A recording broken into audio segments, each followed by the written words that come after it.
You are now listening to Couch Coach Live.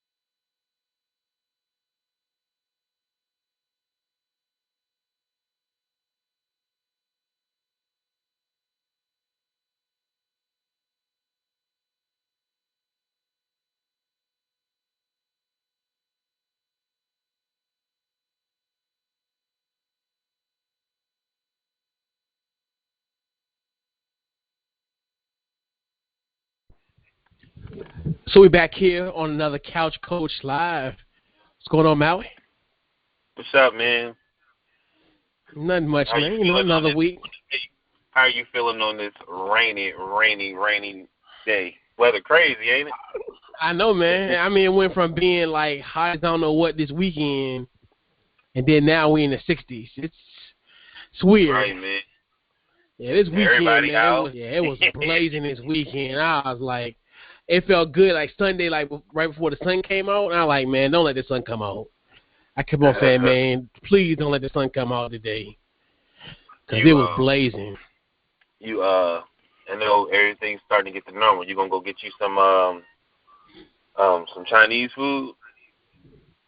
I mean, you know what? I did get some Chipotle the other day, but I mean, a part of me do though. I mean, I might mess around. I might mess around and get some for real.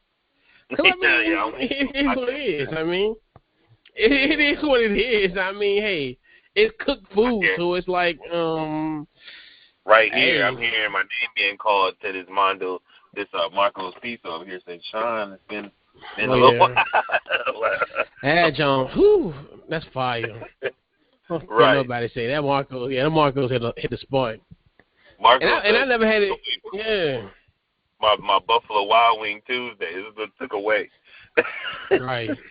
You know, that used to be my spot. Cheap wing. But right.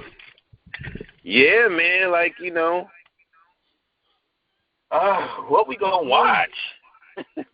I mean, I'm telling you, a part of me is thinking the league coming back now, because like to me, I'm telling you, now what they pretty much saying like Texas, Florida, New York, and California saying, hey, we're gonna be open for sports business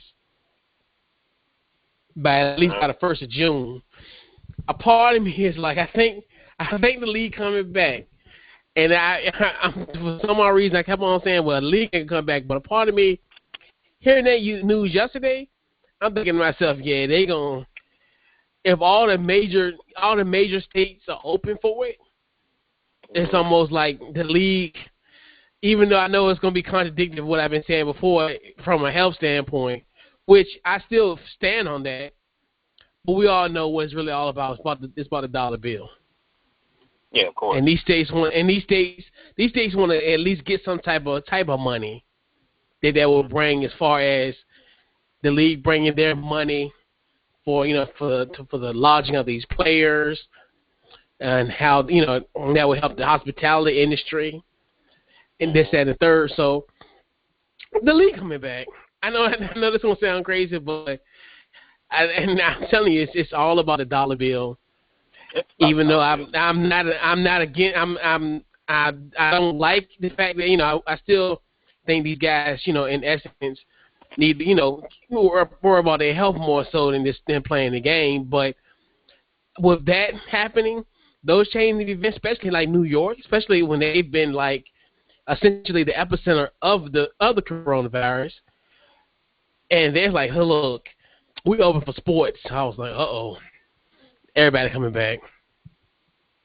So, like, to me, if it does come back, I wish they bring the NCAA tournament back, too. That's going to be tough because now college is going to be different. That's another thing where it's tough because, in essence, if you bring them back, you literally had to say, like, look, colleges got to come back and the schools got to be open, which that's why part of me is like with the NCAA, I'm kind of like, I'm glad this is happening in a sense, because they always use the term student athletes, but now when it's going against them, which they should have made themselves in essence kind of independent, and then we wouldn't have to worry about this problem. But they still want to have that student athlete mantra, and have this school ascension, the school element attached to it. But hey. Oh, I hear what you're saying, but why couldn't they with the tournament?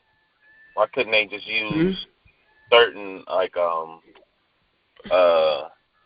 courts? You know what I mean? And you still ain't gotta have fans. You ain't gotta have fans, and just the teams. You know what I mean? Yeah. And you just, they just be basically playing, doing the tournament. You know what I mean? In these courts, you understand what I'm saying? Just like you would do. Yeah, that they were gonna do. Yeah, because they were going to eventually do that. Because they were going to do that. Because remember, prior to that was the initial plan, that they were going to be like, hey, we'll play the tournament, but there ain't gonna be no fans. Mm-hmm. But a part of me is like, I think it's just because you think about it, if they do it, and it's kind of like, because you in essence, these kids will be coming back on campus in August, essentially, and then it's gonna, I don't know. I mean, I think it's the timing of it, because it's almost like if it was just a normal, if it was like the regular league, if it didn't go with, as far as like the school year, what have you, you could do it. Because I remember we were talking about the college football starting in the spring, but I'm like, you can't start in the spring because, like, if you got a guy like a Trevor Lawrence or like Justin Fields, these guys are supposed to be going to the NFL next year, they're not going to play. Have to, your NFL talent will not be playing on the field, if you do it like that. So this whole school element messes them up. Because like if they were like kind of on their own in a sense, where they didn't have to, because they, that element is, that the kids got to be, that that actually the student body has to, and that's the college has to be open, essentially, from what I've been hearing. But you're saying the basic thing that the college has to be open. That's why you think. Because I don't understand why the college got to be open when all you need is the team and the coaches and the trainers. You know what I'm saying? And I'm like, why does and then at the same time, it won't be the same because, you just got thinking outside the box. Like, you know what I mean? Yeah. And then you look at it like, I was watching the little girl, the lady who was the coach for South Carolina, and she was saying how the girls team, and she was saying how this probably wouldn't have been the best female NCAA tournament because she could tell that the game from a female standpoint is changing, of how the girls' bodies are changing. You know what I mean? Mm-hmm. They're getting way more muscular. They're starting to dunk now, and so like their game is about to change. She felt like this tournament was going to stand out, and everybody has this hunger competition. And she said everybody's just really hurt. You know what I mean? You know what's funny? I'm gonna be real with you. Yeah. I almost rather, I shouldn't be saying. I almost rather see the NCAA tournament than the NBA playoffs. To be honest. And the reason I'm saying that, and the reason I'm saying that is because I know we're dealing with our children. That this was their dream, and they worked hard for it, and they deserve it. You know what I mean? They may not ever get this chance again. You know what I mean? And they deserve it. And I think, and then we would probably see some of the best basketball because of that. You know what I mean? Probably see some of the best competitiveness, some of the best basketball you've probably ever seen. Like I want the playoffs, of course, but I would rather want to see the NCAA. And right now, where there's nothing really to watch, it would probably been the best ratings ever because there's really nothing to necessarily watch. You know what I mean? Like it would have been the way sports used to be, where everybody watched it. You know what I mean? Yeah. Where it's not like you have so many ideas or so many different choices that you can watch. You know, some people are like, man, I ain't even catch that for real. Like, you know what I mean? But anyway, go ahead. And then a lot of it too, because you got to really, back to the academics portion, because you think about it. In essence, these guys would be, the seniors. They would have been gone. They would have been graduated. They've graduated, which that's the thing where with academics, not messes it up, but the academic calendar conducive to the sport. It sucks that it's like that, because essentially the seniors are essentially graduated, so they wouldn't even be able to even play in the tournament, which sucks because. Oh, I see. I hear what you're saying. Right. But like I said, yeah, I hear what you're saying, because that makes sense. But we're talking about rules can't be regular rules like this. Nobody, when you made those rules, you didn't think about a pandemic. You know what I mean? That everything had to be shut down. So it's okay to say, hey, those seniors. I would think it'd be okay. You guys was on the team. So now we're going to go ahead and we do the tournament. You guys should be able to play. But they already know it's their last year. You know what I mean? They seniors. I don't know. It's just me saying. I hear what you're saying, though. Yeah, and that's why. I mean, and when you really sit down and think about it, because if it was like the NCAA and it was kind of, in essence, like they didn't have to worry about the academics where, you could play it. But, that's the only thing that sucks about that part. Because it would have worked. It was like other leagues, they're kind of shifting their focus and having it at a different time because, of course, they have the flexibility. They don't have to worry about, in essence, the school aspect of it, which sucks, man. And then just and then I guess it more so too with the recruitment and all that stuff. Because I remember they were flirting with the idea of letting these guys come back for their senior year. But then they kind of canned it. I think the only people who can come back are like the ones who were in spring sports, because I think in essence they only play for like maybe a week, if that. So yeah, man, it sucks. It sucks. I do feel for those guys. Yeah, man. It was by far the worst time when you look at it from the winter. From the winter sports perspective, because everybody's pretty much in their postseasons, and then this this happens. So, but I don't know. I mean, yeah. If the league come back, you ready? Because I think watching The Last Dance, I think it might have sparked some competition, and you know what I mean. Like it's almost what I felt. I felt like actually, I'm sorry. You can go ahead. Yeah, I think so. And it's funny because when I was watching the documentary, they had a commercial kind of tying the old with the new, and I'm like, man, I'm kind of hype about that. I'm like, it's coming back. It's like, it's funny. Like every time there's certain things I'm like, when I seen it, I was like, oh, ESPN ready. They're ready. Look, it reminded me when I watched the New Edition movie. Mm-hmm.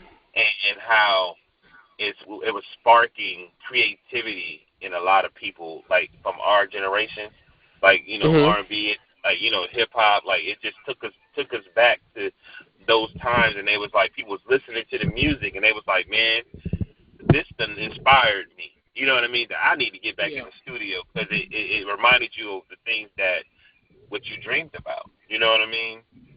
It reminded you. You know what I'm saying? Like it really reminded you of. Man, I want to be a singer. I want to do this and that. So watching The Last Dance, I'm like, I know these dudes. You know what I mean? It's like because this generation, regardless, it's either the Bulls sparked inspiration in them in some type of way. So if the early Bulls, early '90s Bulls, they sparked the Iverson. You know what I'm saying? And then from Iverson, it went all the way, trickled all the way down. Like, the Bulls' mark is ridiculous. Because even when they went to the Lakers, the Shaq and Kobe Lakers, it's the same vibration because it had Phil, Harper, it had those guys, you know what I mean, playing for that team. And all of them inspired all the way down. You know what I mean? So it takes you back to that point when you like, man, I remember that. I remember sitting there holding the ball in my uncle's house because my mother was on her third shift. You know what I'm saying? Like, you know, I remember that. I remember being that little boy sitting real close to the TV. You know, like you hear Iverson saying that he was in a house with 15 people, because, you know, something happened to his mother or something, and he's sitting on the edge of the bed, and he's just watching the game. You know what I'm saying? Yeah. You know what I mean? Like, and you can see that, you can picture that in your mind, because you can see your family, or when you did it, or when you go to somebody, you see your buddies who really loved basketball when they was doing it. You know what I mean?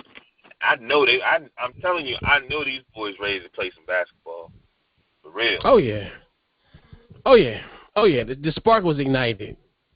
Big time. But I do want to put an APB out. Has anybody seen Kawhi Leonard?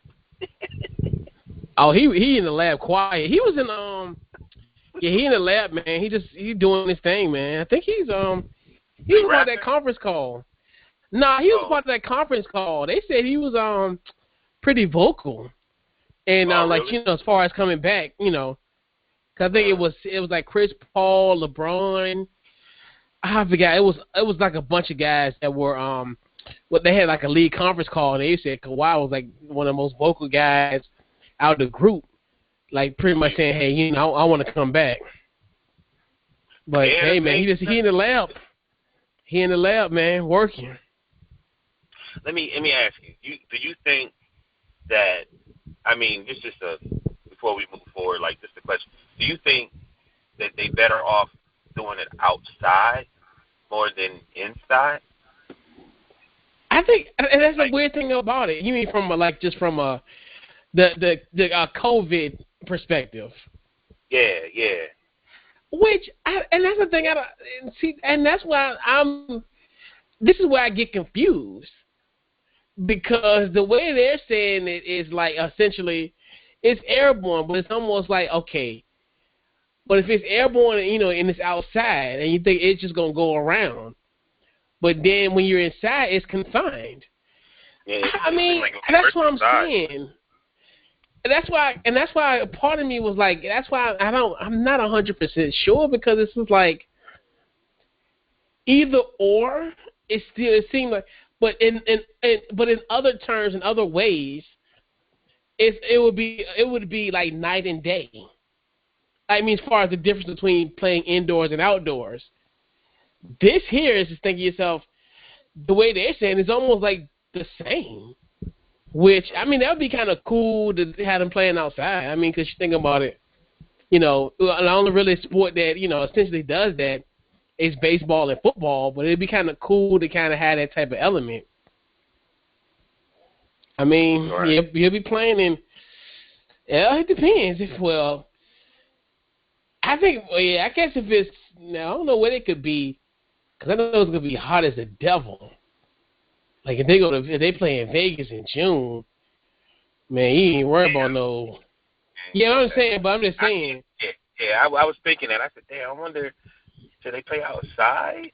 You know what I mean? But a part of me, if they, like, I mean, I don't know. That's what, like, because a part of me is like, because you would think outside, if you're outside, like, essentially, it'll just kind of, and I say go away, but it'll just kind of travel more so than, in essence, stay dormant inside. Mm-hmm. I mean, I get what you're saying. I mean, I get it. And it's like, I don't know. That's the weird thing about it. That's the thing about it. That's one thing, too. I'm like, and I thought, and that's weird because I thought about that, like, with football and basketball, baseball. Because the way they're saying, you know, because, of course, those are, especially if there's the majority are outside. Mm-hmm. So, yeah, I don't know. Mm-hmm. What do you heard? Have you heard anything about baseball? Well, baseball, essentially, they're saying that they're going to try to come back, I think, is it July 1st? And they're going to play 82 games versus 161 or 2. I forgot how many games they play. So, basically, they're going to play half the season. And I think they're going to play in, like, 3 divisions. And I know they're having an issue with the revenue split. I know they were doing I know they not people not cool with having a 50-50 revenue split. I'm thinking to myself, man, these baseball players, they lucky. Like the NBA and NFL, they scrambling to try to get 48%, and they get a 50-50 split. I like, man, right. to be right. to be a baseball player. I like, shoot. That's what everybody's saying. Yeah, it was just like, this is crazy. Like, I'm like, yeah. And then there's the fact that they not crying, but I mean, I understand both sides, but just the fact that you get a 50-50 split, like, it's crazy. It's crazy. Good, well, shout out to them, man. They got a good collective, a good players association.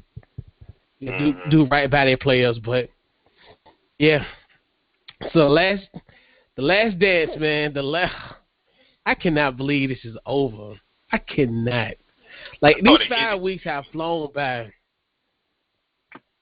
Huh? I thought it ended stupid, and that was a foul. Nah, we'll get back into that. I think the biggest, and you say you wanted me to go first, right? Right. Yeah. Right. My biggest thing was, and this is a life lesson. Don't ever burn your bridges. And so the whole situation of Reinsdorf pretty much telling Phil at the 11th hour, hey, you want to come back? After telling him essentially a year before that, hey, you're done.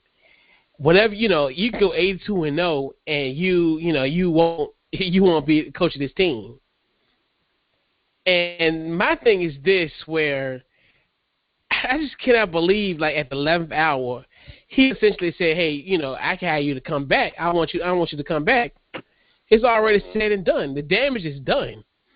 And I think that's one of the things where it's just like, I mean, you come out looking like a fool by burning the bridge like that, essentially, where, and I'm not trying to say, like, they could have won their 7th title in 10 years. It's a potential. I mean, they would have had it.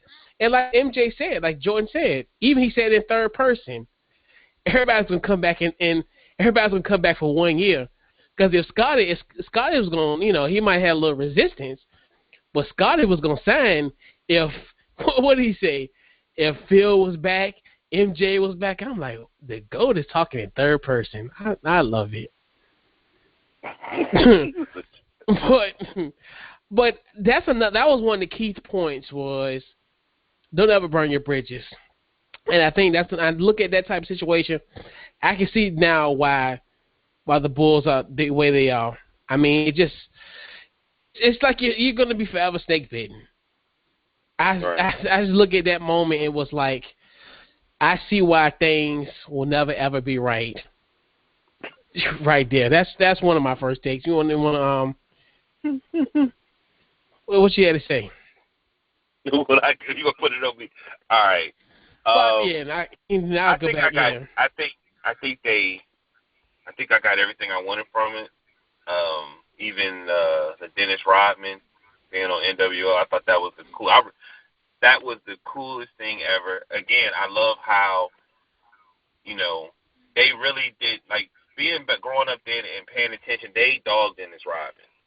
Like, they made it seem like, it almost sometimes made me feel like Dennis Rodman is lucky to be playing with Michael Jordan, when in all actuality they were all lucky to be playing with each other, because they all needed each other. You know what I mean?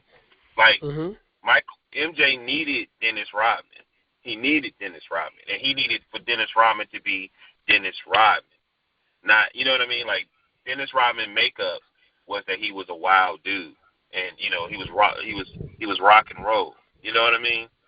That was the mystique of him. If he didn't have that side to him, y'all would have got the old Dennis Rodman from the Pistons. You know what I'm saying? That was a complete different Dennis Rodman. You understand? And he took it. He didn't complain. He took it. You know what I mean? and he kept being who he was, and he took it. I was watching a podcast, and a member of the Smashing Pumpkins, the alternative rock band, was saying he was literally with Dennis Rodman through that whole setup. He was like, one time they went to, he said he was with Dennis Rodman. The latest time he was with Dennis Rodman, they was sitting there, and he was like, the guy was like, hey, man, Dennis is in there. He said, man, we sat down, and we had drinks and ate for 3 hours. And he said, Dennis got up and said, hey, man, I'll be right back. And he said, we sat there for 40 minutes and was like, hey, man, where'd Dennis go? He was like, oh, man, he left. And then the next time they say he saw him was like the next day. That's when he went to Korea. You know what I'm saying?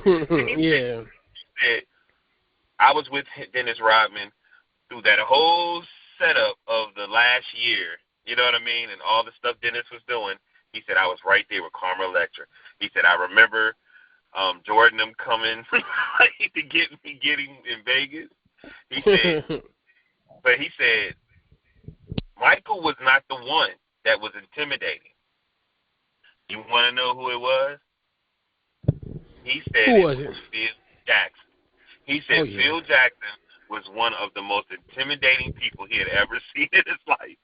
He said, man, almost 7 foot, and he just got this look and this smile, you know. And also, I got out of this was, my whole thing is how the greatest coach of all time is Phil Jackson. The greatest coach of all time. It's not Bill Belichick, people. Not Bill Belichick. It is Phil Jackson. Michael didn't even want to play if Phil wasn't coaching. You understand what I'm saying? Like, it was Phil Jackson. When Phil left, he took everybody. A part of me feel, honestly, if Michael wasn't Michael Jordan and his build-up and his loyalty, Michael Jordan might have been a Laker. You know that? Could have. Yeah, he could have. Like, for real, because I'm like, for me now I'm grown and how business is, I believe that them Lakers I think they might have offered him something and said, hey, because they wasn't too good. You know what I mean? They wasn't too good on their team.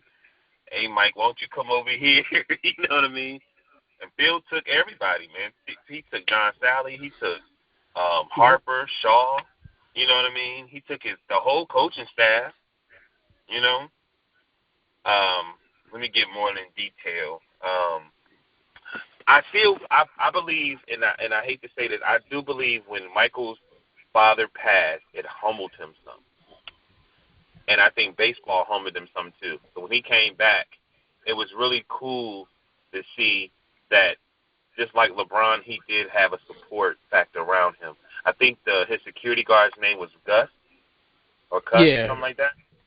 And that was really cool because one of the biggest things that I was telling you that hurt Iverson and hurt LeBron was they really never had they never had a father figure, and this what Michael Jordan, what fueled him was his dad, pleasing his father, the competition, and his dad knew how to use that to push him, you know what I mean, and then Michael took that and was able to fuel it, you know what I mean, and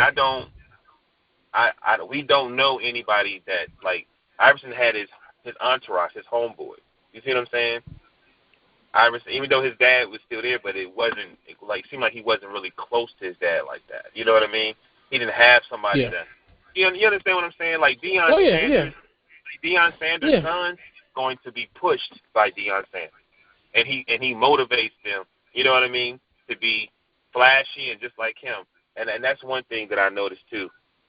And I think what was able to help Mike is having Gus there. I think his name was Gus, right? Yeah. Mm-hmm. Having him there, it was almost like protecting him. You know what I mean? Like really having a protector there. And I think that was one of the most vulnerable things that I think people didn't know. And I thought that was very, very, very important. Because even though his dad wasn't there, he still was able to have a father figure. You know, and I think that Phil too. I think Phil gave him a different outlook on how to play basketball. You know what I mean? Gave him like he said, the other as you get older, you have the athleticism, you have all that, but the last year was craftsmanship, and I remember that where he really his inside game, you got to elevate. You know what I mean? It's like Muhammad Ali when he was Cassius Clay, he had the quickest feet and the biggest mouth, but when he became Muhammad Ali, his legs wasn't as fast as it was, so he couldn't do the same things he did when he was Cassius Clay. He had to use his body more. He had to use his body as armor. He had to do the rope-a-dope. You know what I'm saying? And that's how I felt when Jordan switched up and brung his inside game. You know what I mean? Before the early 90s, to me, he was always trying to break you down. He could shoot a 3, shoot a 12-footer or whatever, always break you down and go in and yam on you, dunk on you. But them last 3, he was showing you you could slow the game down, like he really played basketball, and it made the triangle beautiful. You know what I'm saying? Oh yeah. Let me think. What else? Hearing about the Pacer game, and how I think they were saying that Mike said it reminded him of the Detroit Pistons because it was so physical, and the mentality of the Pacers and Reggie was very competitive. You know what I mean? And I just think, again, a lot of that was coming from these guys was being breaded by Michael Jordan. They all was getting this addiction of competitiveness inside of them. And Reggie was one of those guys that had it because he used to always try to beat his sister. So that's just like Michael always trying to beat his older brother. You know what I mean? So it was right here and to hear Jalen Rose and people speak about it. That was very interesting. And I forgot they almost won. But Michael then was smart. Let's get these teams out of here. We're not going to go to a Game 7 because that's a lot of pressure. And he also was saying that he was getting tired. Like that's why it wasn't a lot of Game 7s. You know what I mean? Because he was saying that his body was ran down and he was getting tired. What else? I still feel like I don't think the team was as close to. It just seemed like to hear of Steve Kerr. They asked him, that part of the story was unique. And it makes me look at Steve Kerr so different hearing about his dad. You know what I mean? Yeah. That was unique. And it also showed me I couldn't believe him and Mike didn't have that conversation about their dad. And it's almost, and I'm not criticizing. It almost made me feel like, you know what, I'm not gonna be as. It made me feel like how we felt on the road, where one of those bosses that we had, we was like, she seemed like she could be cool, but you know what, I'm gonna keep my distance. You feel me? Yeah. You know what I'm talking about? Oh yeah. And I got that aspect, but you do what you can do because it's all about winning. Let me see. I also feel like when he said that everybody would have took less money to get a 7 championship. I think it could have happened. You know what I mean? I think the team would have happened, but Phil would have had to been there, and they would have had to done something with Pippen. But I think they would have came back. But I also feel like if they'd have done that and made that decision together, they would have been closer, and it probably would have been sparked up a whole new team. You know what I mean? Because I think when you really gel together, because just think about it. The next year, I think Steve Kerr would have got more balls because Steve Kerr started hitting buckets. You know what I mean? Yeah. And then I also felt like some of the coaching was horrible. Mike is like, man, they're going to do the same play. Why wouldn't you use Karl Malone as a deep? Yeah. Yep, and had him on the weak side. And then, that's right, why he had him dribbling, then Jordan was on the weak side. And he already knew. And that's another thing, the basketball IQ. Well, I think people fail to realize that he picks up on stuff like this. Right. And that's the thing, people hates that element. Because, and we'll talk about Channing Frye later, and that's the perfect example of more than a scorer. It was instinctive. He had that in his mind. Like, look, I already know what they're gonna do. Right. He didn't know he was dribbling. It's like, oh, he didn't know I was on his weak side. So of course, what's gonna happen? Jordan gonna steal it. Right. But what got me? Yeah. What got me? Yeah. And I think I just love just the whole him having this memory bank and like just having this huge chip on his shoulder. The Byron Russell situation. Yeah. So the whole situation when he playing baseball, he just just chilling at the practice facility, retired and everything, and then rookie Byron Russell talks all that trash and said, you should have stayed in the game. Not gonna, this, that, and the third. And then he ended up becoming the ultimate victim.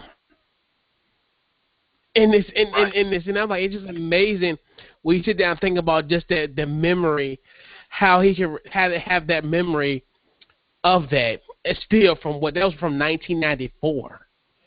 And I'm just like, that's just amazing to me. And it's one of the things where I look at. I mean, this was just 9 and 10 was just. It just had that. It was a finality. I mean, it was awesome. I mean, just the whole. Both of those series were just. They were intense nail biters, and it's funny. Like, I really forgot how close Game 6 of the NBA Finals really was, and it's how the back and forth nature. It was literally like whoever had the last basket was going to win. And it was crazy to think about, though, that series. And then like the Pacers were physical, remember, because they had the Davis brothers, the Davis boys, right? And they were tough. Dale and Antonio, they were tough. Right. Jalen Rose started kind of coming to his own at that point, off the shadows of Larry Brown. And then, Mark Jackson doing his thing. And I think if Mark Jackson was a veteran, I know they had Chris Mullin, but I never really thought Chris Mullin of a knockdown shooter. I think if they had one more knockdown shooter, they'd have been dangerous. Because you got Reggie Miller running off the wing, and if they had just one more shooter, like a Mark Price or somebody like that, they'd have been dangerous. And that's so. I totally forgot about Chris Mullin was on that team, and he was getting buckets. And I was like, that's crazy. When you sit down and you think about what, Chris Mullin? Yeah, I don't remember him getting buckets like that. I'm not saying he didn't get buckets. I'm not that serious. I'm talking about. I'm saying he was good. I mean, even back in '98. I mean, Chris Mullin was. I mean, in the Pacers team. Yeah.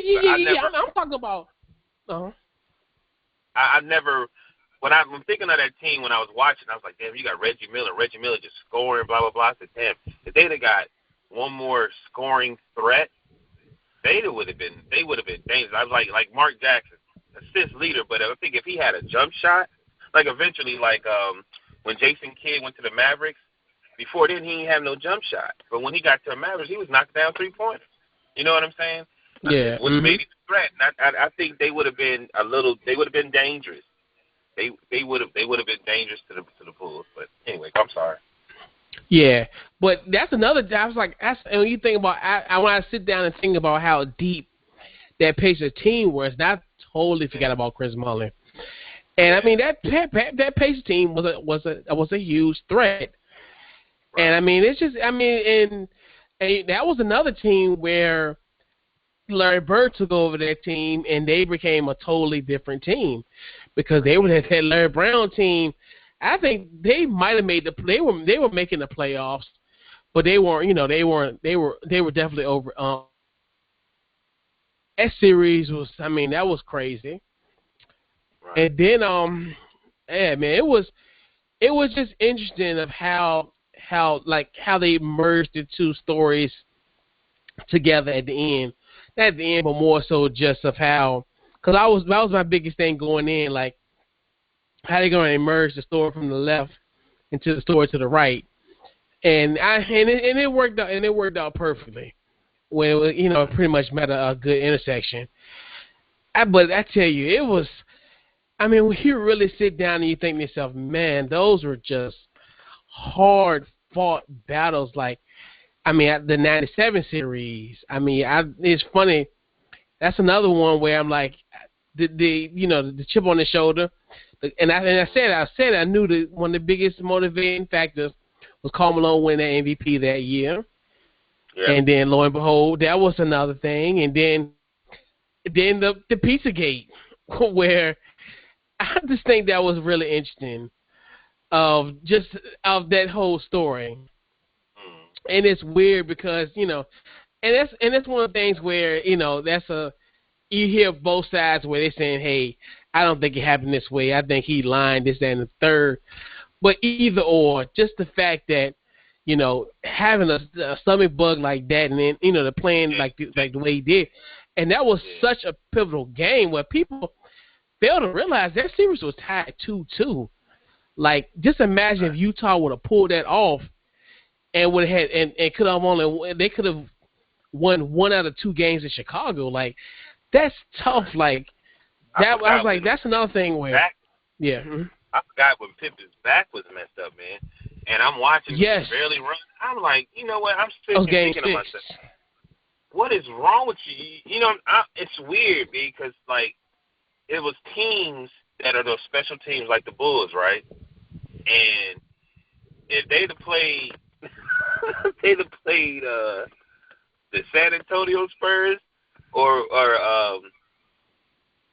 was it Posey playing for the Spurs or was he playing for Boston when he ran? Boston. Yeah. And I'm thinking to myself, man, if you don't, I'm whole time like, bro, y'all better run over Pippen. Like, you know what I'm saying? Like, that's another thing too. And I'm shocked because everybody in America knew Scottie Pippen back. Because you think about the first play when he went up for that dunk, he was grimacing his back, and I'm thinking to myself, if I'm Utah, and I'm not trying to be like on something, but it's a strategy where You can. But go ahead, be rude. But that's what I'm saying. No, that's what I'm saying. Yeah, because I would have stick the most like athletic, like one of the most athletic forwards, and he, I'd had him, had him on. I mean, as far as if I'm Utah, I would have got somebody that would have been kind of making him move, kind of make him dance a little bit. And I think, but with Pippen, but that's the thing where you really realize, like, I mean, and that was crazy because I remember that game. And I'm like, oh no, we're gonna lose. I remember that first dunk. And I remember when he was grimacing in pain. I'm like, that's not good. And then he went to the locker room. It was like, oh, he ain't coming back, but he came though. He gutted it out though. But that's another thing. Another thing with Scottie, and that's another thing too. Where I'm glad, in essence, they showed that as well, because now that really, honestly, that negates what happened in '94. It truly does. You think of a guy, when you really sit down and think about it, this guy at that time could essentially say a top player in the league making what $2 or $3 million a year. Now he's making like about 7, I think, give or take. But I don't remember the whole stats, whatever. But anyway, guts it out in a series like that where like he couldn't go no more. That back was done. And that's one thing I'm kind of glad they kind of brought in that angle, and because to me, I think it's redeemed him. It just lets you know the unselfishness of Scottie Pippen. Because a lot of people would have been like, you know what, I'm just gonna nail it in, man. I can't do it. Because even when he said, he told MJ, look, I can't do it, but he said, man, I need you. And a lot of people were like, you know what, I'm sorry, I'm out. So and to me, that's what I'm saying. You really think about? They was like, they like, man, no, we ending this in 6, because and to me, in my mind, I will be trying to say, look, we need to stretch. We need to get them to a game 7. All right, I was watching Ronda Rousey, right? She was known for always beating everybody in the first round, and Holly Holmes got through the first round, right? And I said, okay, then the second round came, right? Ronda Rousey hadn't been in the second round in like probably 2-3 years. You know what I'm saying? So I said, okay, now the fight about to start. And she ended up knocking her out. You know what I mean? So to me, when you play in a game, best of game 7, you have to, especially playing somebody like the Bulls, when you're dealing with somebody that's aggressively just trying to win, you got to play chess.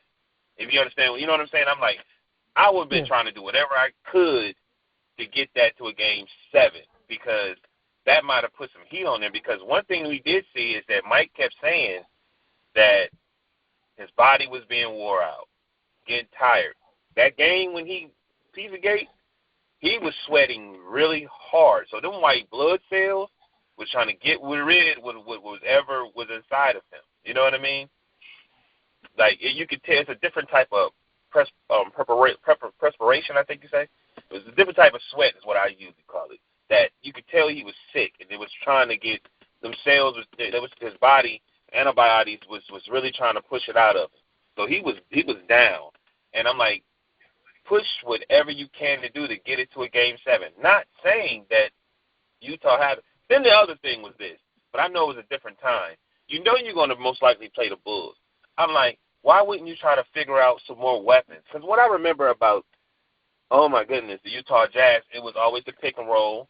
You know what I mean? Then I'm like, Hornacek, he was okay. You know what I'm saying? Like, you know what I mean? Yeah. I was like, Hornacek is okay, but man, come on. Like, you do with it. To me, as a GM, you try to figure out what else could you put on the team. And but I know it was different times, and you try to play with what you have. You know what I mean? But you got to do whatever you got to do to add on to your team because you know that you're most likely playing the Bulls in the championship. You know? And maybe am I tripping for that? No, because in essence you played them 2 years in a row with the same team. So to me, it's like you're saying. So like if you're doing the same thing and you expecting different results, that's insanity. I also did not like. I felt like, and I shouldn't say this. There's no disrespect to the team. That's not what this is about. I'm not disrespecting them. But I felt like Jerry Sloan, like some of the, the way they edited, like they would ask questions. They were like, they got blown out one time. He was like, well, what was the score? Like, what was the score again? Huh? And, I'm sitting here, and he looked sick. That's what the other thing. He looked sick. I'm like, man, he don't even look like he should be there. You know what I mean? And then he was like, what? Michael was sick today? Are you serious? And everybody laughed. And I'm like, what's wrong with Jerry Sloan? He looked like he wasn't all the way there. You know what I mean? I think he was being sarcastic. I really think he was being sarcastic. I feel that, but still. Yeah. It looked like to me he just didn't have an answer for nothing. You know what I mean? Yeah. And I was like, when you look at Larry Bird is like, damn, we almost had him. You know what I'm saying? I'm going to get your ass one day. Like, you know what I mean? But I don't know. To me, and that's it was getting out cold. And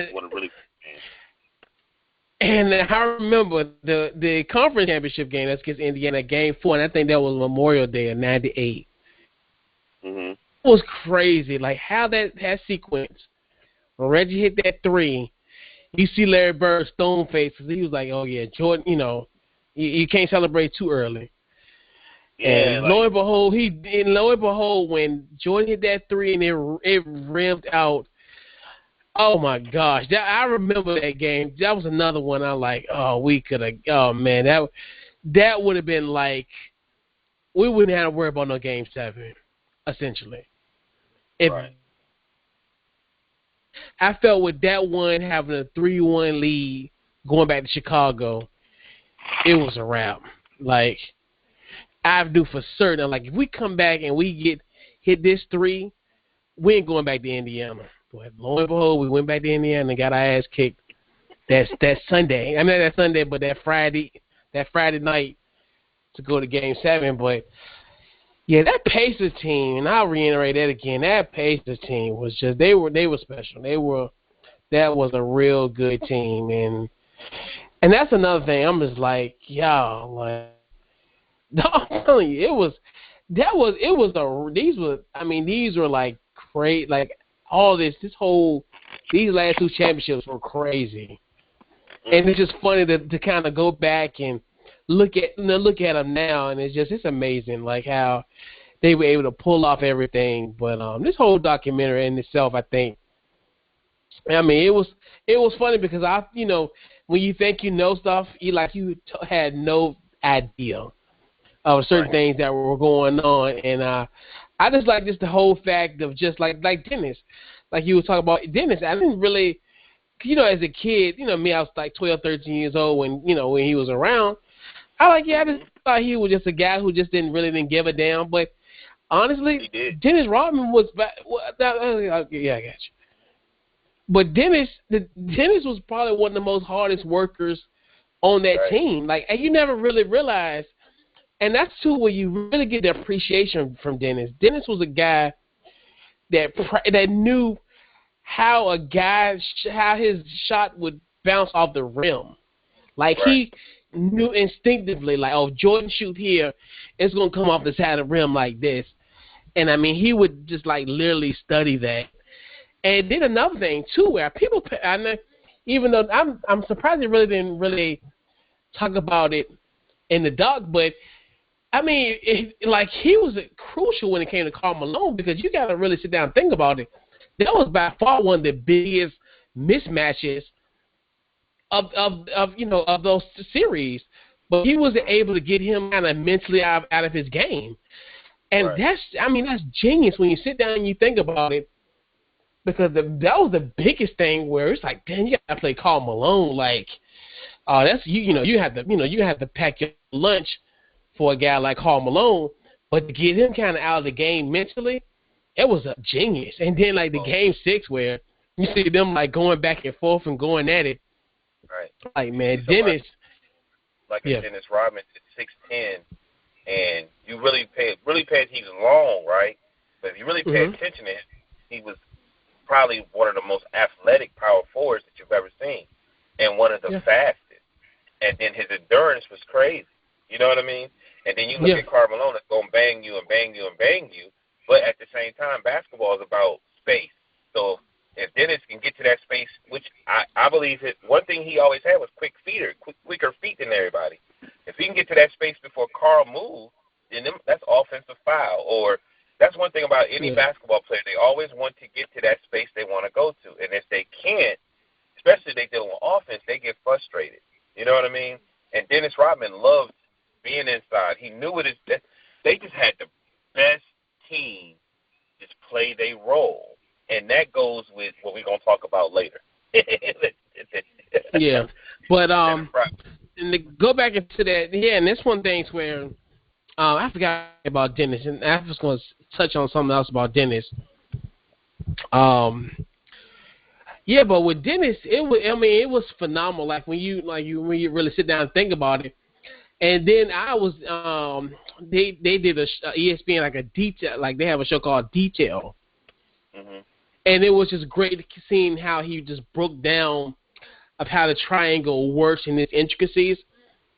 And I'm like, man, it just shows you how intuitive and how he was a guy that's just, it's just amazing to me. Like Dennis Rodman was he was by far, like you said, one of the most athletic power forwards, and probably one of the best NBA, as far as a basketball savant of that time. When you really sit down and think about it, just the things that he, how he was able to break down the game. And kudos to Dennis Rodman, man. That's one of the guys who I definitely didn't know much of. I knew about Dennis, but not. Even Detroit did a great job of showcasing him, as far as the Detroit years, but the Chicago years, and it's just like, wow. To show you of how that came about, and just how he was able to blend with that team. And like you said, Phil Jackson, I always say, and like it's funny because I had a debate on that about Phil, and people, as far as the head coach. I know, like, people don't understand.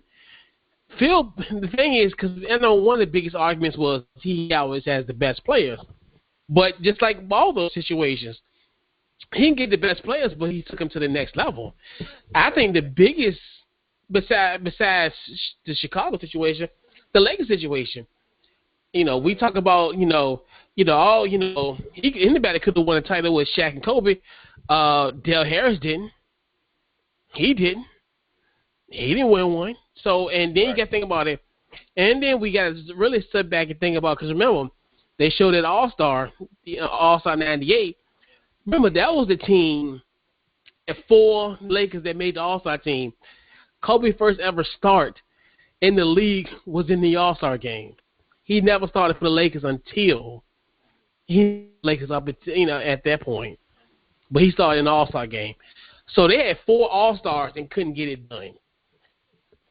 So that's why I tell people, coach is such a, Phil Jackson is, coaching is everything. And right. And we looked at, the situation, with George Cole. Last week we talked about George Cole, where he's well, I don't want Gary Payton to be, I want him on offense. I don't want it pretty much expend his energy by guarding Jordan. And like you said, that's another thing where when it ultimately boils down, it's the coaching. That's why I tell people, coaching is everything, because people always, people say, well, I could have coached it. No, the hell you couldn't. And I tell people that all the time, man. People don't, people fail to realize that. And I'm like, coaching is everything.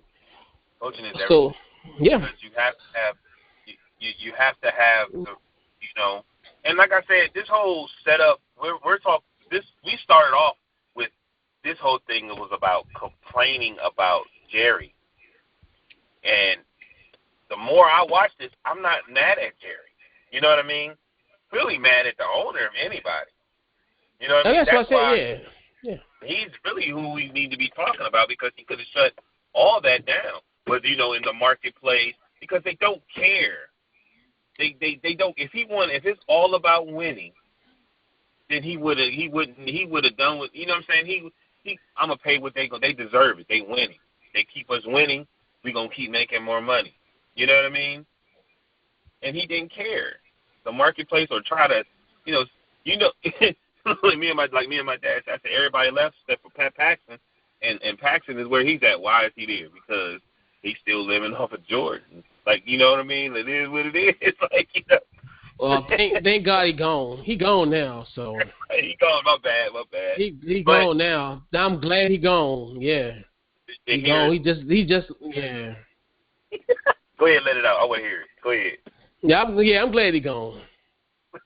But him and Golf Foreman. I'm so glad they gone. And that's what I'm saying. It's what you going through with Paxson. It's the same thing with LeBron. It's people had some type of success, and then they getting paid and they living off what they did with him.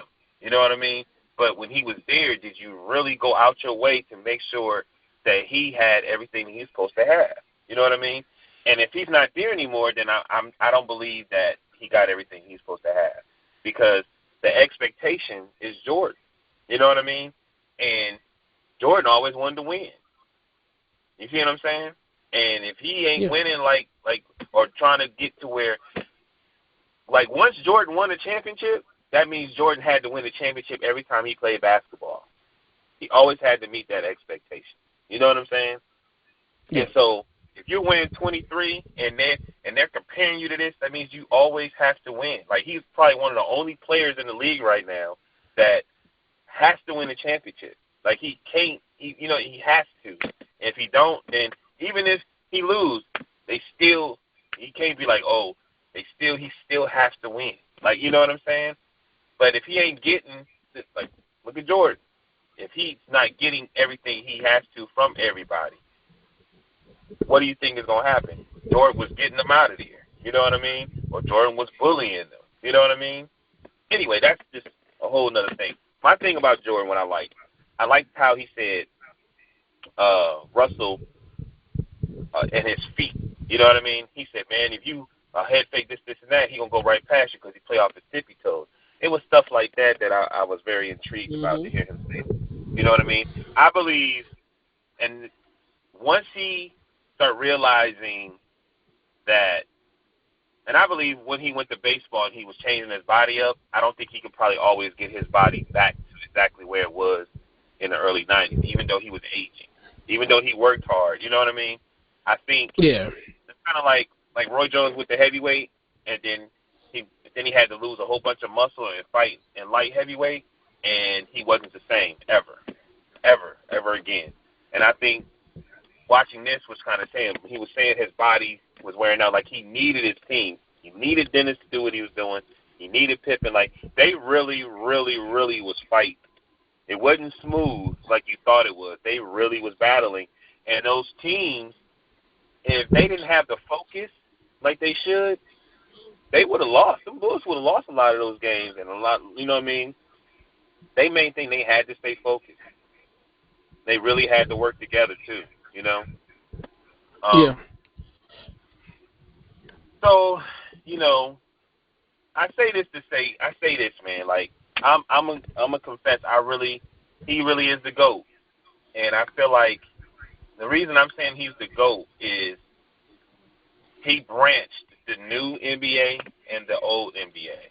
He fought and had a sorry team, which was the Bulls was a terrible team. He fought. Then once he fought and they started winning, it made everybody else get on their game and say, oh, man, we got to start playing better. So the league transformed right in front of our eyes. You know what I mean? Because they was getting high, drunk. There was only 2 teams winning. You know, even the Pistons. You know what I'm saying? Come on, that wasn't basketball, bro. You know what I'm saying? That short team. Yeah. Jordan changed all of that. You know what I mean? And then when they took the crown from the Lakers. You know what I mean? And said, we are the team that the league need to be paying attention to. We are Showtime. And he basically took it from Magic. Said, Magic, you did this, and Dr. J did it before you. Now I'm taking it. You know what I mean? And yeah. And it ain't just that. It's also the shoes.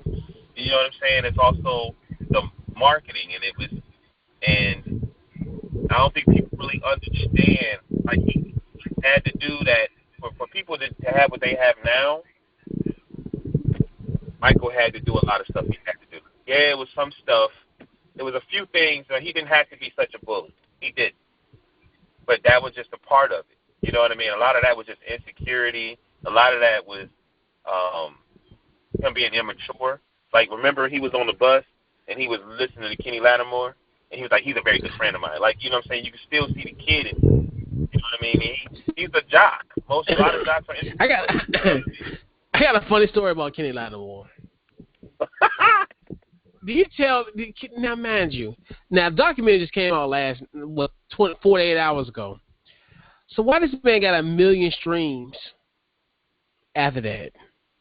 That to me, that shows you how much an influence Michael Jordan is even to this day.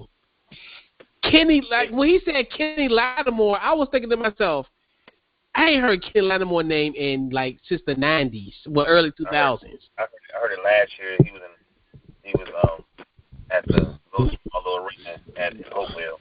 They were charging like $120 a seat. That's what I'm saying. Like, as far as, and like you said, him doing a humble brag. I got that new Kenny Lattimore. Yeah, he's my friend. He gave me some unreleased music. That man got 1 million streams. Wasn't it Tony That Brown? man got Chauncey Moore. Who is he married? Yeah, Chauncey Moore. Yeah, Chauncey Moore. He's still married to her. Yeah. He ain't still married to her. No, that's right. He okay. I don't even know. I heard he's blowing up streams. I ain't got to do it.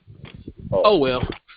But you gotta really sit down and think to yourself, in a matter of a day, in a matter of a few hours, this man got 1 million streams for that song that they were playing.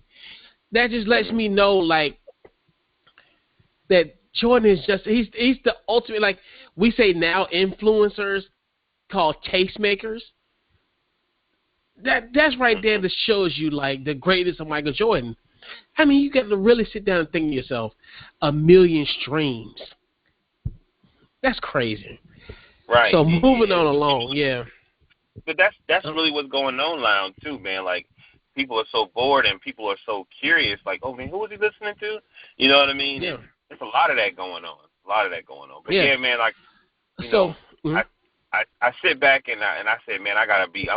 He is the GOAT, and he is the expectation. He opened the door for a lot of, not just, you gotta understand that it wouldn't be no Tiger Woods. It's a lot of doors he opened up. You know what I mean? Yeah. So he can't even be like from what I'm seeing, he's not even in the GOAT conversation anymore. He's on another level. Nobody can really ever reach what Michael Jordan is. Yeah. Yeah, man. So you talk about how people are bored during this time. Channing Frye's got to be on that level. So Channing Frye, I think he was on a podcast called Talking Blazers, and he had this interesting quote where he said, and this is about Jordan, and I guess talk about Jordan playing in current day, as far as being in 2020. And he said, and I quote, "He only had really one job, and that was to just score. Guys wouldn't want to play with him." Interesting. Your thoughts on it? Whatever, because it's true. Man, he did. Look, Michael did. Michael did a lot. Michael did a lot, but man, for real, like he was the premier scorer. Yeah, like it he is. was. It is. He was the premier scorer. Like the position he played, he was the premier scorer. And the thing of it, let's be honest. We're gonna be honest now, because I'm riding his coattail. He was the premier scorer, and he also, if he passed you the ball, you got to make the shot. You know what I mean? But I believe that a lot of people might not want to play with him. Oh yeah, I mean, but you're right, and that's one thing where I'm just like, that's why part of me is like, I mean, I just thought it was just dumb to bring that up in the first place. They do a lot of dumb stuff on these podcasts, like no. Harrison was on a podcast and he brings up Tomlin giving him an envelope. Like, why would he I heard say about that? Why would he say that? And then he had to go back and clear it up. Yeah, my only biggest issue with the whole thing is that he only had one real job and was score, which hindsight, yeah, I get that part, but he was more than just a scorer. Let's just keep it 100. He was more than a scorer. What was his? Huh? What was his? Well, I don't know. He said more was his assist. I think it was like around 6 or 7 assists a game. But I'm saying, I mean, he also played defense that a lot of these guys in the league that don't play now. So, and people made a comparison where it was other guys that were better defensively, but it's not about that. He still played defense. He still was a defensive player of the year. He was on all NBA defensive teams. Hold on. But I give you some time. Hold on. Okay. Let me get it off. Let me get it off. All right, go ahead. But my thing is this. I get what Channing said, but a part of me is like, what's the point of it? And I mean, the whole thing. I just don't like the whole thing of him saying that he was just a scorer. Granted, maybe in today's day he would be, like you said, he probably would be the premier scorer. But the man played defense too. Put some respect on his name at least. At least say that. At least say the man played defense and that man did what he had to do. But to make him it makes it seem like he's James Harden. If you look at this quote, right? You think he might be talking like, well, he left some stuff out. But yeah, all right. Okay, so maybe he just made a mistake and he didn't mean, he was just saying like he was more of a scorer than anything else. Maybe that's what he meant. I mean, yeah, I know. I know what he meant, but when you say stuff like that, you gotta be clear. Man, Channing Frye, your boy though. Why you come on now? No, it's no boy. You can have a disagreement with people. Yeah, I know. I get what he's saying. And he's right. A lot of people probably wouldn't be. That's every era. Like, there's a lot of people that probably wouldn't want to play with these guys in this era today, and vice versa. That's just life. This is life. You can't, not everybody's gonna be willing to play with everybody. I don't know, Remember. but I know when they play that Shaq and Kobe team, everybody that played for them seemed extremely happy. Like I said, Los Angeles, Chicago. I'm just saying to put it that way. But and then a lot of it too, where I think a lot of those guys, just like you said, Phil. That's what makes Phil because guys played their role. No one tried to, in essence, deviate from it. Where you see a lot of coaches now, or certain players, they'll play hero ball. They'll play this, that, and the third. They'll do something that's outside of their quote-unquote role. And then sometimes it normally fails. But, yeah, I think Phil helps. And then I think Los Angeles helps. I mean, hell, like Stephen A. Smith always said, you can have a bad day today, but you know tomorrow the sun gonna shine in L.A. He damn right about that. I think as long as you're playing, okay, if you're the start of the team, right, as long as the system is designed for you and so y'all can win, not contract where you need to get 35 shots and all of that, right? But if it's designed for you within the system to score, like, for instance, okay, remember Iverson used to be the point. Larry Brown gets here, what did he do? He put him at the 2. You know what I'm saying? So now he can score more, and then he also be on the wing where he's running. So he was, you know what I'm saying? You see the little Iverson running fast, everybody, it was taking everybody like a distraction. You know what I mean? So him saying that maybe it opened the door where, okay, let's really have a conversation of what's going on. Because, you know, regardless of, we talk all this stuff, these guys are athletes, these guys can break anybody down. You know, when you're playing professional ball or even college, you're still playing within a system. And if there's no system, then you're most likely not going to win a championship. Now, you may can get there, you know what I'm saying, but there's still some things that has to be some type of coaching going on. You know what I mean? And it has to be everybody playing together. Like the system will always outdo. You know what I mean? Like, for instance, it was times the Rockets were supposed to beat the Rockets and the Thunder were supposed to beat the Warriors, but the Warriors have a system, and they just kept fighting within their system, and nobody could break it. You know what I mean? But I'm with you on that. He said that. Led by Steve Kerr. Right, and this is his time, man. Like, this is Jordan's time. Jordan deserves this. Give him actually not just Jordan, Phil. The league. Yeah, the league, but Phil. Yeah, that's what I'm saying. Yeah. And the team, they deserve this. Even the people, even the coaches, which I wish, you know, the coaches and techs need to get a lot more credit. You know, should be spoke upon a lot more. The security guards, the marketing team, the people who was just dealing with it to help them get through their little BS, because they was like some knuckleheads. They was always into shit. You know what I'm saying? And they deserve those people deserve credit also. So it was cool to be able to say we were all a part of it. You know what I'm saying? When you see a great concert, the person singing the music, this and that, but those people that are putting the concert up, building it, and doing all those certain things, making sure the artists get from here and there, they are probably some of the most important things. And they was able to be pointed to, like, even people just there to make sure Jordan, some of his trainers, some of his closest people, like, those people are so important, you know? They're so important. So, you know, man, like, it was great. It was great, bro. I ain't even gonna front. I didn't like how it ended. I wanted more. I know. I wanted 2 more episodes. Yeah, I wanted. I kind of wanted the Jordan Wizards kind of dynamic to kind of at least talked about, and then I think that Scotty going to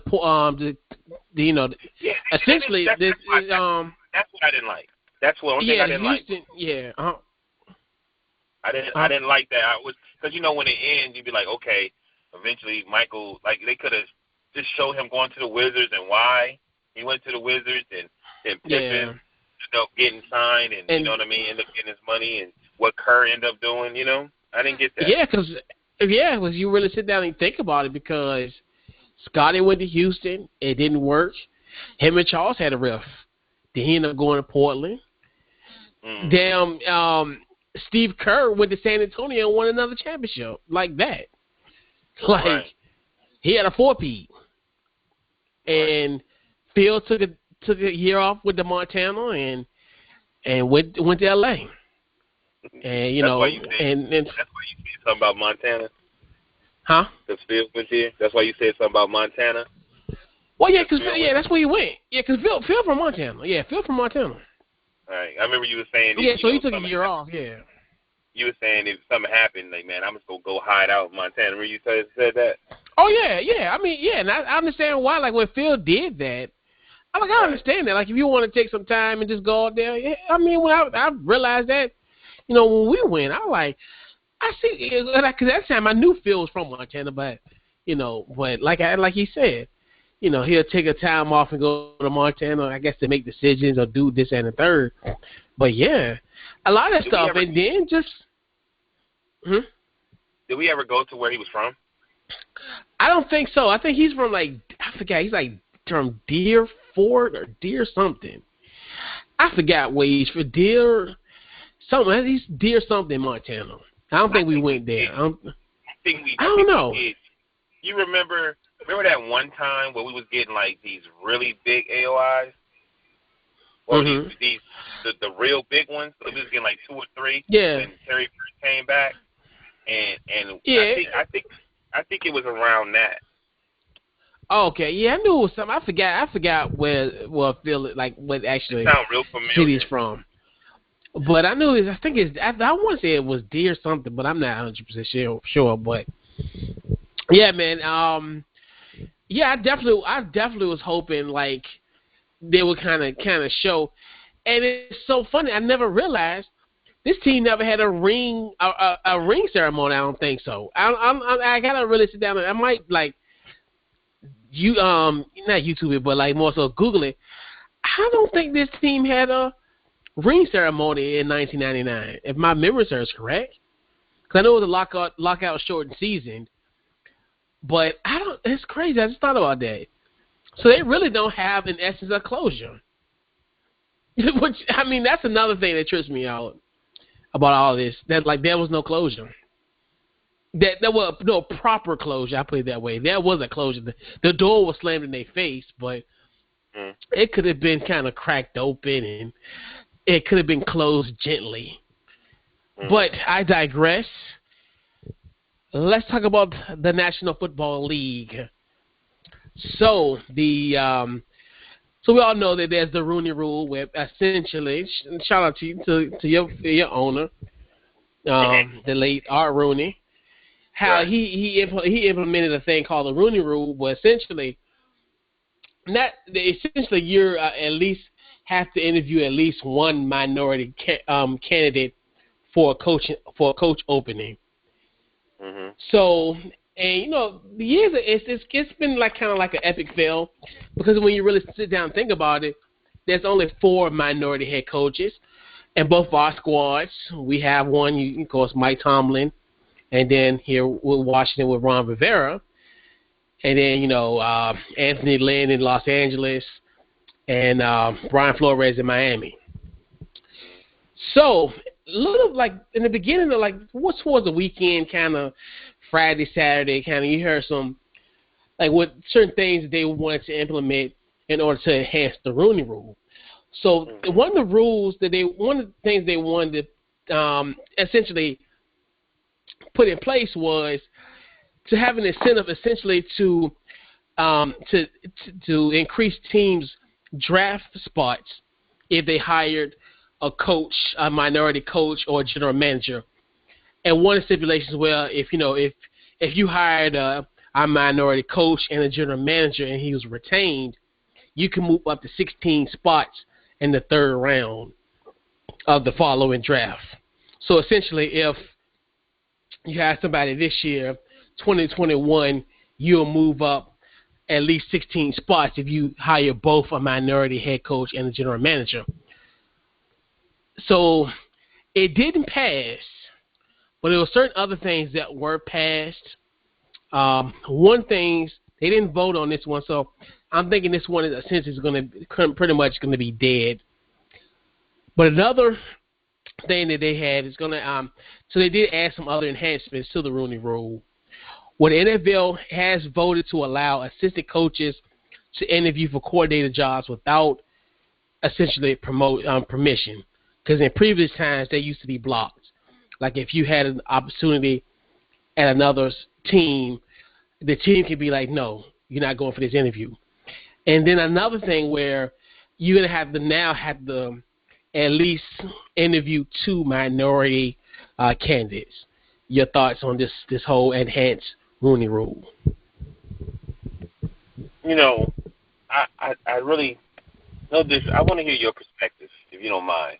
I got mine to a point, but I just want to see what you say. Yeah. And put it together, because I feel real funny. A part of me, I'm glad that this whole thing about the incentive of the draft picks didn't go through, because to me, it's going to be a dog and pony show. I don't like the fact of doing it like in that way, because, okay, you almost like, it's like you're going to be the butt of a joke. Like, as far as you being, especially as us being minorities, could you imagine working for a company that on the strength of them hiring you, they get certain incentives that it would just sit, to me, it's like, did I get this on my own merit? Did I get this because you just want to move up 16 spots, and then after the 2021 season, you're going to let me go, essentially? So the Rooney Rule, it's weird. I usually didn't like it because, to me, I felt as though like you were wasting guys' time. And I remember this was, matter of fact, because Todd Bowles went, I forgot, Todd Bowles had a matter of fact, I think Todd Bowles, he's defensive coordinator now in Tampa Bay.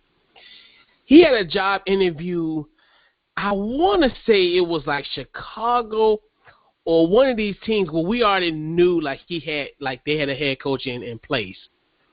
Oh, it was the year that Bruce no, it wasn't Bruce Arians. He went to Arizona.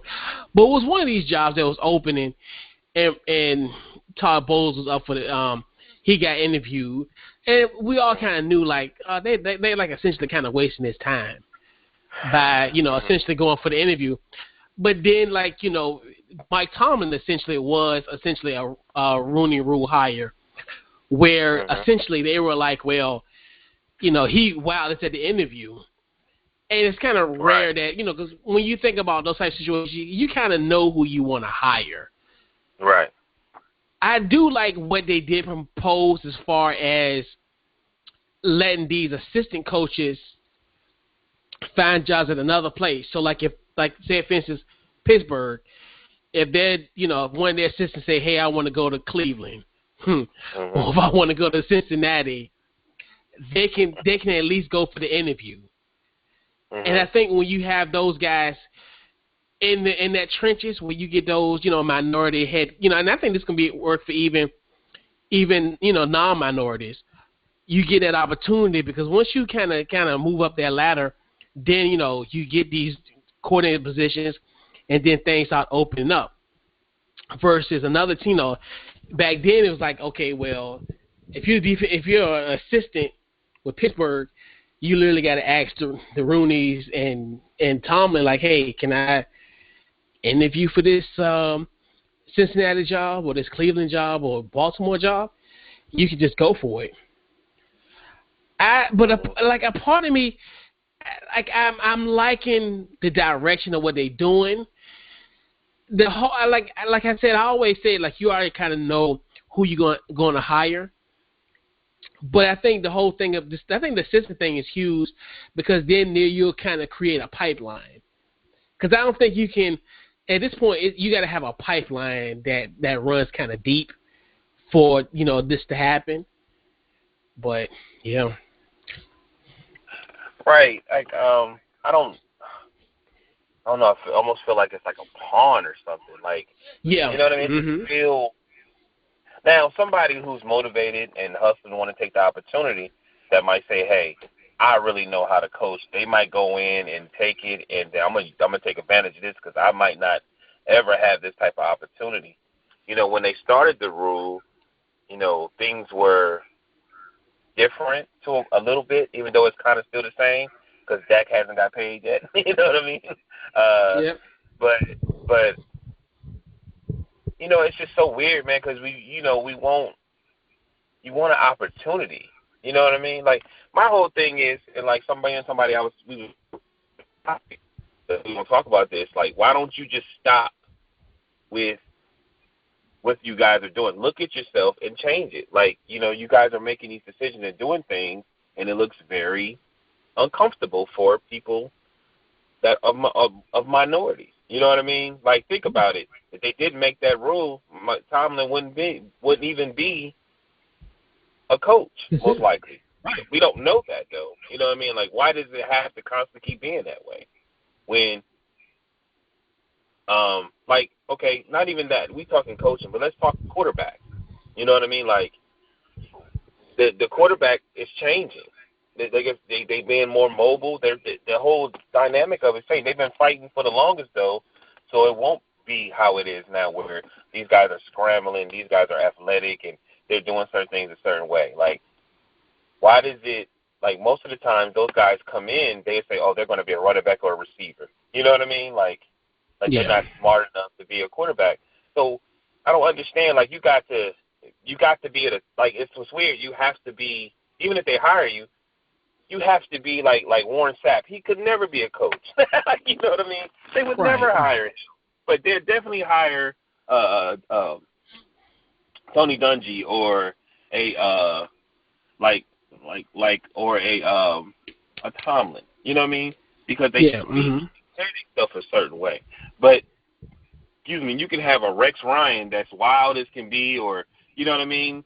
Certain coaches like that, but they would never let a true black man be that type of coach and be that flossy and flashy. Like, you know what I mean?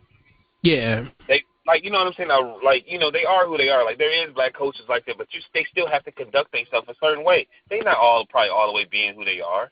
Like, Tomlin, coach, but he is extremely, he speaks so well. But look at Bill Belichick. He's horrible at speaking to the press. Like, you know what I mean? Yeah. Whereas, you understand what I'm saying? But I don't know. I feel uncomfortable. Yeah. I guess, I get what you're saying, because when you think about it, because a lot of them, like, I shouldn't say it like this, but they're more, like, all those coaches, when you think about it, even down to Ron Rivera, they had to be a certain way. Like Anthony Lynn. Anthony Lynn is another perfect example. He's in, like, another one where he's kind of, you know, pretty much, you know, like you're saying, like almost like a Tony Dungy, like, where, and like Lovie Smith. When you think about those type of guys, they're all kind of, when you think about the same, I wouldn't say like nice guys, but like I guess you could call them gentle giant, just for the hell of it. But yeah, like you said, they're not a certain type of, like, you know, but like with Rex Ryan, which I honestly think that's because his father, of course. But yeah, and like. But like you said, you can have a guy like a monotone. Just imagine like Anthony Lynn, Brian Flores, or like a Mike Tomlin, or even Ron Rivera be like, on Cincinnati, he'll get crucified. You're right. He'll get crucified. That's why I said it's more than just hiring a black coach. Like, you know, it's like you gotta come in and be a certain way and be, you know what I'm saying? Like, you know what I mean? Like, you ain't really just being like, okay, like, for instance, all right, remember when AB was recording in the Facebook Live? It really wasn't a big thing. I watched it live. They fished. They literally had to, like, really fish and listen to him say, yeah, tomorrow, because I think it was the AFC Championship or something like that. Yeah, so tomorrow we're gonna, next week we're gonna get these bitches. You know what I'm saying? And they was like, oh my God, I can't believe he said it. And I'm like, what are you talking about? Like, that's what he's supposed to say. You know what I mean? Even if it was on a Facebook Live, then he had to clean it up because they don't want him saying that. You see what I'm saying? They don't want him saying that type of stuff. It could easily be somebody else. I'm trying to think of a coach, Dicker or something like that, and they be like, oh, he's a hard-nosed coach. Like, you know what I mean? Mm-hmm. It's okay. He's old. Like, And especially the physicality of sports, of that sport, where essentially you're supposed, in essence, you have to have an edge. Because, it's football. It's football. You have to have a mental edge. Like, because you got to really sit and think about it. Who will be running into each other at 25 miles per hour? Like, no, I'm good, bro. Like, no, it's yeah, like you're saying, it's just one of the things where, like, it just have to be a certain way. I understand what they're trying to do, but it's kind of like you're saying, it's kind of like a slap in the face. The whole thing about the draft pick, I was like, that's just insulting. Right. That's literally insulting because right. That's where I drew the line. I was like, okay, all these other factors, I'm okay with it. Like, if I had to choose between these options, I'm like, that whole draft, enhancing your draft pick is just the most. I thought that was, like, to me, that lets me know there's no diversity in this when we really sit down and think about it. Because who in the hell would try to propose something like that? Who would even come up to think to yourself, oh yeah, you know what we should do? If you hire a minority head coach or a GM, guess what? You can move 16 spots in the draft. So if you have the 17th pick in the third round of the NFL draft, guess what? If you hire a minority, you get the first pick in the third round. Right. Like, and who? Maybe too. Go ahead. Yeah, that just lets me know, first of all, who in the hell is making these decisions? Right. It's obviously not. Like, if they are, it lets me know there is a distinct minority of minorities that are making these decisions. Because that just sounds crazy. It also make me feel like somebody, okay, just paint a picture. It's like, okay, we got to figure out a way to get more minorities to be head coaches. And somebody saying on the side that probably really not too much into football, but they just trying to do a marketing thing or something like that to do like clean it up so the image will look a certain way, and like or that we should do this. But it also maybe they were asking questions, why aren't there a lot of minority coaches? Maybe there's a lot of coaches that don't want to be head coaches. Maybe they don't want that type of pressure or attention. Right. Maybe they like being coordinators, and maybe they notice that, and maybe there's opportunities for minority coaches, but they don't want it. And right. I think that's a whole nother question. Like, why wouldn't you want it? Oh, because this is how you treat these coaches, and this is how we get treated. Right. Okay. And that's the referees don't. You can tell how the officials don't really respect us, and you know what I mean. And they can show that maybe that's the reason why, rather than saying we don't want to do that. If you can go ahead and hire one. Well, what they should do, like you said, almost going back to what you said, have a survey out for all of the head coaches. So basically, pretty much any minority that is coaching, an assistant GM or coordinator, this and the third, you need to do a survey and say, hey, it just asks those type of questions in essence, because like you said, if you have a survey where, and this is throwing out a Fortnite number, if you have 300 minorities between coaches and GMs, and only 3% of them wants to be a head coach, I mean, that's like if you think about if it's I'm just saying, if it's 100 people that you interview, and it's just to throw out some numbers, and it's easier, it makes more sense. Mm-hmm. And only 3% say I would be interested in coaching, like being a head coach or a GM. Then you got to think to yourself, okay, then that's when we need to kind of do something outside the realm of letting nobody know. Like maybe we need to have a program in place to show these guys the pathway to go this, that, and the third. Because, like you said, you have to really find out from within what are these guys' aspirations. Because, like you said, you can put these places, like these things in places, but like you said, if these guys don't want to be a coordinator, I mean, they want to be a coordinator because, like you said, because like and there'll be something on the survey like, why would you want to be a head coach? Because I've seen what you've done to other minorities in the past. So that's when you think to yourself, okay, that's the moment where you need to kind of reach within and see and gauge what I call gauge the room of everybody else, as far as the up and coming guys, and see what they're in the team and see if that's what they really want to do. And I guarantee you they are guys out there, but it's like you said, it's one of those things where it's just like you can't. It's like you said, it's almost to me. I get what they're trying to do.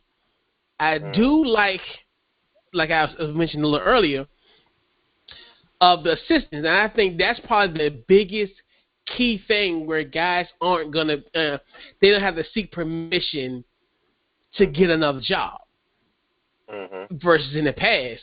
So that's my only realistic per se. I think that might be the only way where you're gonna see guys kind of come down the pipeline through that program. That's the only way I can see it. I'm still kind of bullish about the whole thing of you, like, not forced, but more so it's like it's required that you have to, do that. Where in most cases, the guys already kind of know, like, these owners are setting their mind. They know who they want. Like with Daniel Snyder. He knew for a fact, I tell you, I knew once we beat them and Ron got fired the next day, I guarantee you I knew. I could put anything on it that Daniel Snyder said, hey, he just got fired. Oh, I'm getting him. Like, he ain't waste no time. He got a job on January the 1st. The season was over, December the 30th? Like, they know. They already got a short list. Like, once Gruden got fired in October, he knew who he wanted. He had at least a short list. So, I get it. But part of me is like, I know how it's just when you think about it, you're like, these guys already got in their mind who they gonna hire. And I mean, like we speaking on the NFL, but it's not just an NFL thing. Like, I know there's minority coaches in the NBA, but let's just be real. The same coaches, it's the same coaches. It's a lot of the same coaches that constantly keep getting hired. You know what I mean? Like, I mean, goodness gracious. You know what I'm saying? Like I'm like Lenny Wilkins. Oh my goodness. Like, you know what I'm saying? Back in the day, like Gerald Carl. I know it may come off different, but it's almost the same thing where there's other coaches that should have an opportunity, but you guys keep recycling the same old coaches. And I think the NFL does the same thing. They're starting to change because I see a lot of younger coaches, but it still is not a lot of minority coaches in sports in general. You know what I'm saying? Right. But at least the NBA, I will give them credit. They're not as bad as the NFL. You got to literally think to yourself, you can count on your finger how many NFL coaches are on a team. Right. And it's a minority league. You're right. Right. And it's a minority league. I will give the NBA credit. They're like, I wouldn't say they're light years ahead of the NFL, but you gotta really think about it. I'm gonna put it down like this. So there's 8. So there's 32 teams in the NFL. There's 4 teams in the division. There's 8 divisions. So just imagine like this. So you got all 8 divisions, and how this thing about it's 4 coaches. So so basically, if you had a whole one conference and all they had was minorities, so you say, for instance, all the other 7 conferences don't have minorities. Like, when you sit down and think about it, how crazy that is. Out of 4 out of 32 teams, there are 28. Yep. There are 4 minority head coaches out of a league of 32. Like, that's crazy. Like, that's when you feel it. And it's crazy. It's crazy. And I will give NBA credit. They're getting a little bit better. They have to. They have to. They're forced. Not forced, but we all know, like we said, NFL, in essence, like I've always talked about this, it's a good old boy league when it comes to up top. When we talk about executive positions, head coaches, ownership, everything on down. Right. It's essentially the good old boy network. Right. And that's why a part of you is like, I'm almost like you take what the defense give you.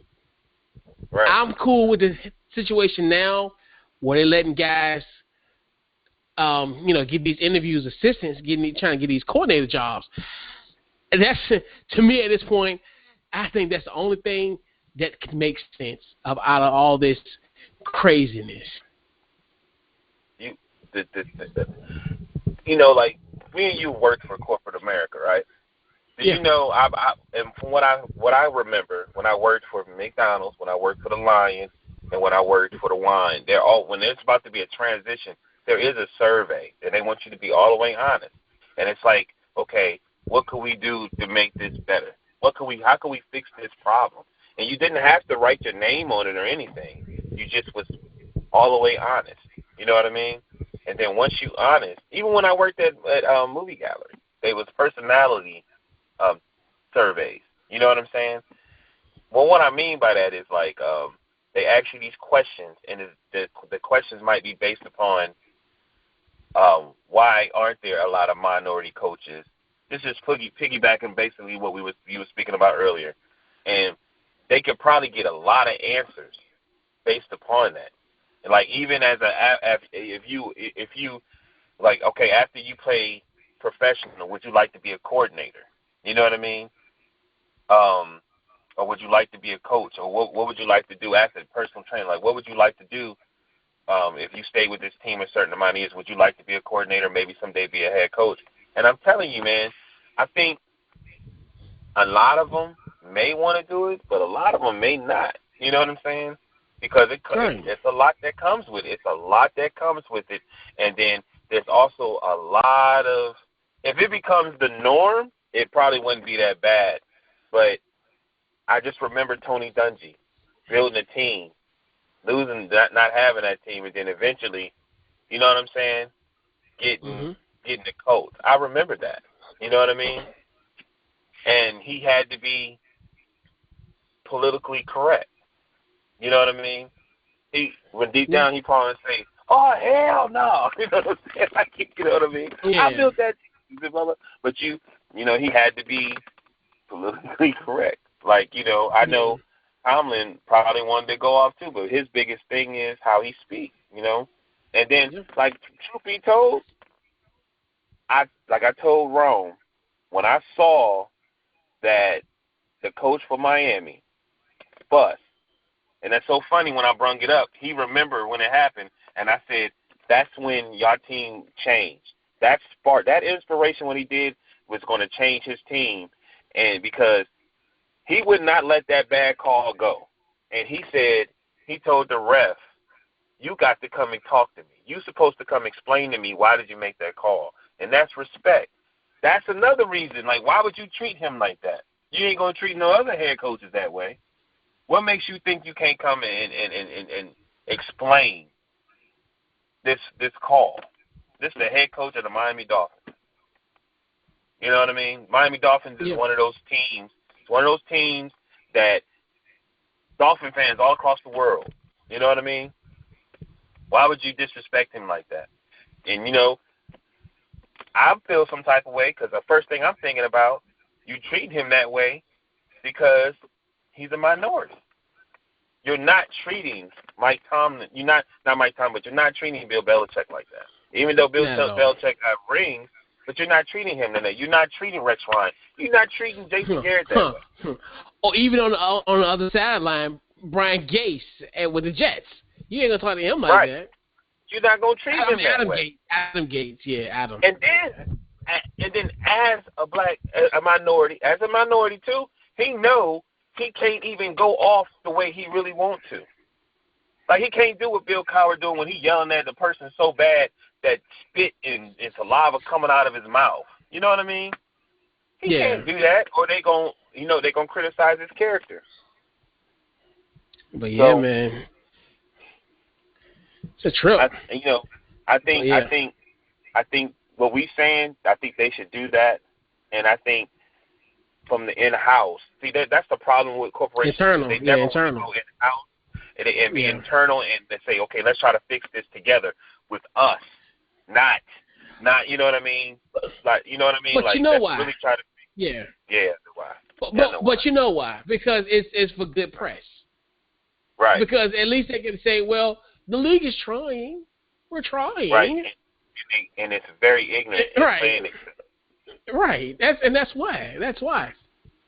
That's like me coming to you and say, hey, if you give me like Cat Williams said one time, he said, my son wanted a PlayStation 4, but I told him, if you get a PlayStation 3, you can get a PlayStation 3 and you can get 6 games.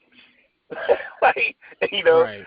And he like, well, I'll just get the 3 because with the 3 I can get 6 games. That sounds better, and it was cheaper.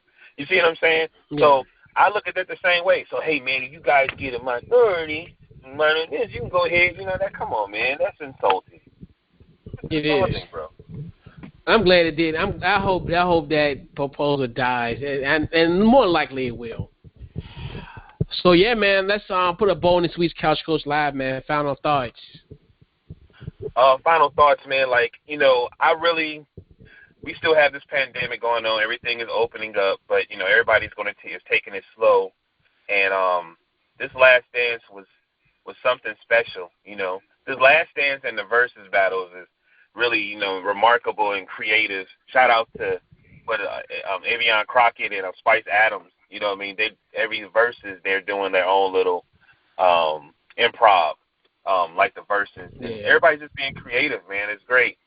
But you know, that was season 1, man. I want a Last Dance, like make it like 24/7 on HBO with the boxing and of 30 for 30. I want more. Like, you know what I'm saying? I know the Undertaker for wrestling is doing one like that called Last Ride. But I want to, you know what I mean? Like, I want to see one with Kobe and Shaq. You know what I mean? I want to see one with Floyd Mayweather, you know? I definitely in the future would love to see one with LeBron. Definitely. Yeah. Because I think there's a lot of – he's so secretive with coming to stuff, too. Man, do you know how crazy it's going to be about why he left Miami Heat or how crazy it's going to be? And that's – yep. When he left Cleveland, and how crazy it's going to be about what happened with the Lakers and Magic, and how crazy it's going to be, or what broke him down in Boston. Yeah. What happened? You know what I mean? The decision. Oh my God, bro! It's so much stuff. Yeah, you know? Yeah. It was. Yeah, almost a 10-year anniversary, which is so surprising. Like, I cannot believe 10 years has passed, and I remember that day like it was yesterday. That's crazy. Right. I mean, I do too. I was tripping about them burning up jerseys. I was like, y'all crazy. You know what I'm saying? That's the first time I saw the burning of the jersey stuff. Now they do it everywhere, you know. But they do it for anybody. I really, like, you know, I do wish it was on Netflix. You know.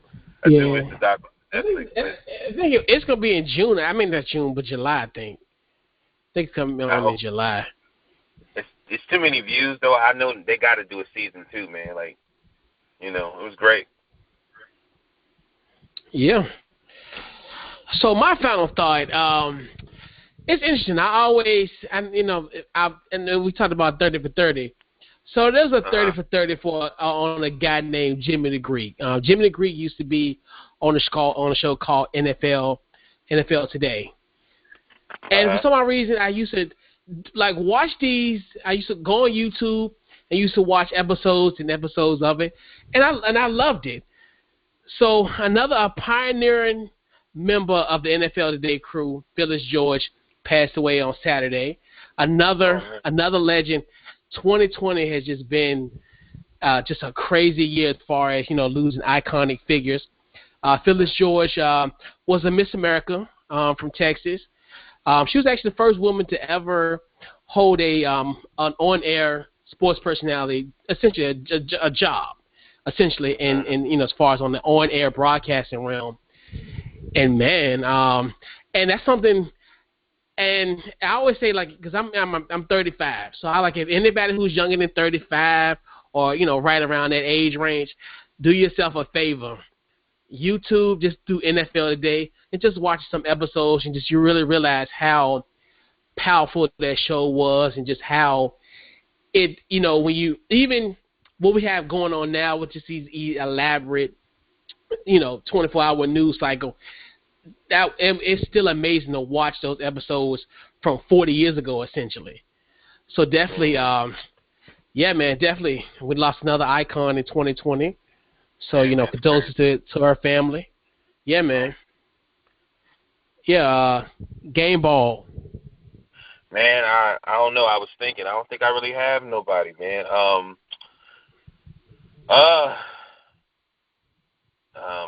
don't know, bro. I was thinking about giving it to Steve Kerr or something like that, but I really don't have one, man. It's been kind of rough out here. Yeah. Yeah, man, it's been kind of rough. Yeah. Who you get the game on? Jason Ayre, the director of the Last Dance documentary. He's definitely has. I want to put it this way. Let me go back from the top. Emmy Award winner, Emmy Award director, Jason Ayre. I'm going to put that out to existence. What he has done, he has created to me a masterpiece. And like I always say all the time, I said it every week we've been on, for at least 2 hours for the last 5 weeks, he has essentially brought me back to being a 13-year-old child and recreating these memories. And it's just something that the way it was constructed was just genius. Emmy Award-winning director Jason Ayre gets his week's game ball. Yeah, and like I told you, man, through this whole process, I'm going to give the game ball to Netflix, because when Disney Plus and all these streaming services was coming, which it was last year, I told them, I said, it's not messing with Netflix. I said, I'm telling y'all, that's why McDonald's is still here. McDonald's is what McDonald's is. It's, you know what I mean? It's not everybody's first choice, but it's still consistently doing what it does. You know what I mean? And Netflix is the original. And I'm telling you, man, they just keep dropping and keep dropping, and it's to the point now that they're not even putting they putting movies out at the movie theater at the end, putting it on Netflix at the same time. I'm like, man, they're going to a whole nother level, and it's so much more than that, because I'm finding documentaries and stuff. They documentary game is they just put one out about the coronavirus, and it was just one episode, and it was on. And I'm sitting here watching, and I'm like, oh, man, wow, they're giving you all the information right here. Everything you need is right here in this little hour-and-a-half document. It was crazy. But, shout out to them, and shout out to the director, man. That's the guys that does documentaries, they've got to be in heaven. You could just sit there and have a conversation with some of the people that going through what was going through. You know what I mean? That's got to be great. And then you edit it. You know what I mean? Mm-hmm. That's wonderful. Oh, social media. I'm sorry, Game Ball go to Dennis Rodman. For 15 minutes, he got paid $250,000 to be with the NWO. Talk about hustle game. But social media, Deshaun Morgan on Facebook and DT Morgan 78 Instagram. You know. All right. And so Facebook, Twitter, Instagram, Couch Coach Live, podcast, anywhere you can get Apple Podcasts, Spotify, Google Play, and also has another home. You can also check out the Couch Coach Live podcast on couchcoachlive.com. So, yeah, man, and get in touch with my man Couch Coach, man. You could probably have some IG Live conversations, man. I'm proud of you, bro. So we're trying to branch out a little bit, It's getting a little traction. The podcast is getting a lot of traction. Doing these IG Lives, Trying to kind of trying to put the name out there, trying to put the part on the map. You love sports, man. You're not, you play bias, but when it comes to your Redskins and your Carolina, what you're supposed to do, but you love a real fan. So to see the guy from the Giants or to see a Jets fan, like these guys, these guys had these podcasts, and it's hard out here too, man, because there's a lot of people who are celebrities trying to get into the game. You know what I mean? That's why they're trying to make all these controversies so they can get all these views. You know what I mean? But, man, just shouts out, man. I'm proud of you, bro. Doing it, man. Yeah, man. Appreciate it. Yeah, man. Trying to do a little something out here. Trying to put the podcast from Richmond, Virginia on the map. You know how it is. I'm getting that burn too. I'm getting that burn, like for real. I really think New Balance is coming back. Nice. I'm getting that burn, man. Like, I got a few people want to look out, and it's a few things I want to talk about. Yeah. Like, and you got the mic. You got the best mic in the game. So hey, man, you got to use it. Right. Got that blue Yeti.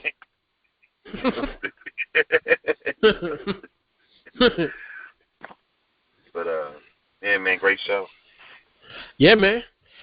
So for Couch Coach in Maui, man, this is Couch Coach Live, man. We'll catch you guys next week. All right, man. See you next week.